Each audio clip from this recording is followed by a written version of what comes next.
So, tell me just a little bit about your journey here. Because Okay. what I hear is that you went to school here, you came back, you love this place, and now you work in the star office. Tell us about this experience right now. Okay. So about 100 years ago, I was a student here at JJC. I was taking classes to transfer to University of St. Francis. I thought I wanted to be a math teacher. I have a degree in mathematics from the University of St. Francis. And I started teaching math here shortly after graduating from University of St. Francis. I was going to grad school because again I thought I wanted to be a math teacher, and I knew I didn't want to teach high school. I really liked teaching at a community college, and I really liked the college environment.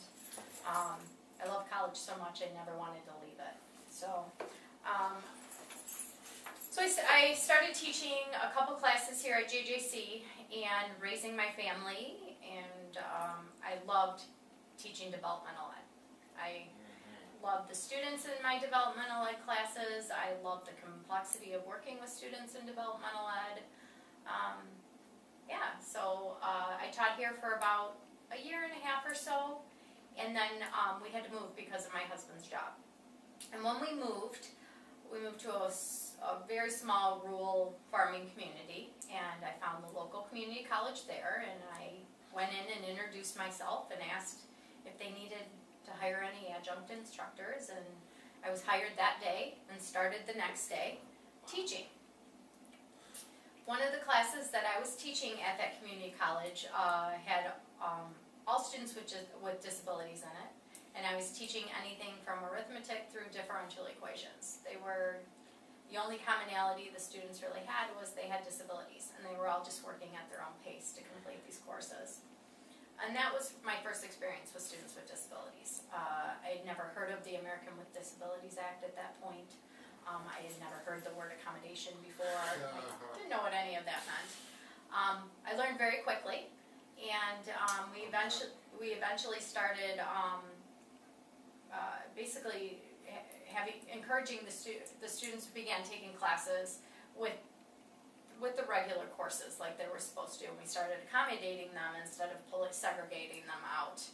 So it was kind of my first experience of seeing like segregation with desegregation. It was quite interesting. Yes. I started tutoring students with disabilities. I started doing retention with students with disabilities. I just got more actively involved with that population at the community college. I knew from that point that was something I wanted to do, that I wanted to continue to do. So when my husband's job moved us again back towards this area, I specifically looked for a job working in a disability services office, working with students with disabilities in higher education. And I did that for about 10-15 years, and it was awesome. I loved it. And I went back to school to legitimize myself with what I was doing, because again, I was a math teacher, right? So I went to UIC and got my graduate certificate in assistive technology. Best thing I ever did. Learned more about disability. I thought I was an expert until I went back to school to do that. I learned the most from my students, though, I really do. They taught me so much over the years. In 2011, because of my own disability, I have a chronic health condition. I was in the hospital for a very long time, about 6 weeks. Oh, wow. I almost died. It was bad. Yeah. And I had to step away from the workforce. In 2011, I was not able to work because of my chronic health condition. And I was basically told to go on disability and I would probably never work again. So from 2011 till about 2015, I tried to figure out what my new life was with this health condition.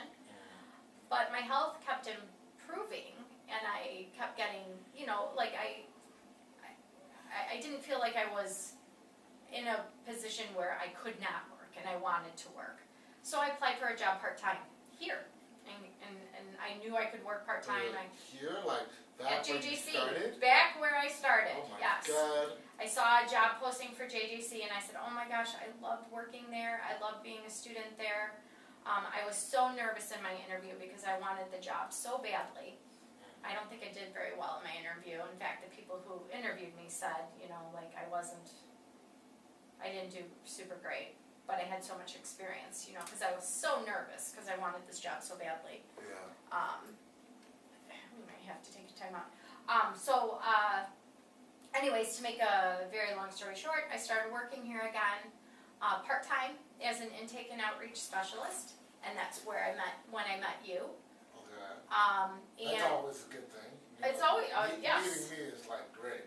No, but now, you know, we've discussed, you know, a little bit about your journey. Now that you're the coordinator of the wonderfully known Star Office, right?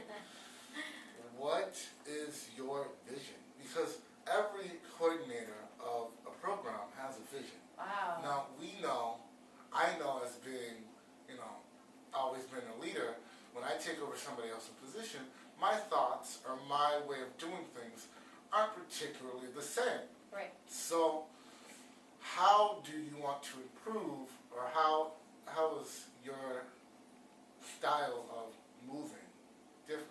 Or what do you want for this to be? Do you want it to stay the way it is? Or do you want to maintain it? Or do you want to make it so much better? Well, of course, everything can be improved, right? Yes. However, we do things very, very well here. Already?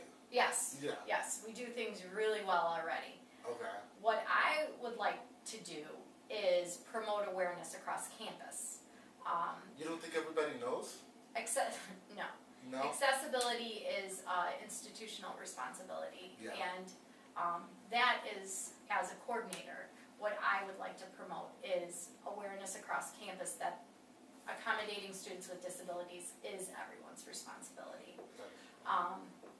And we, as an office, have a lot of very talented individuals working in here that can help me spread that awareness. I'm proud of all the individuals that I work with and the work that they do, because they work very well with our students.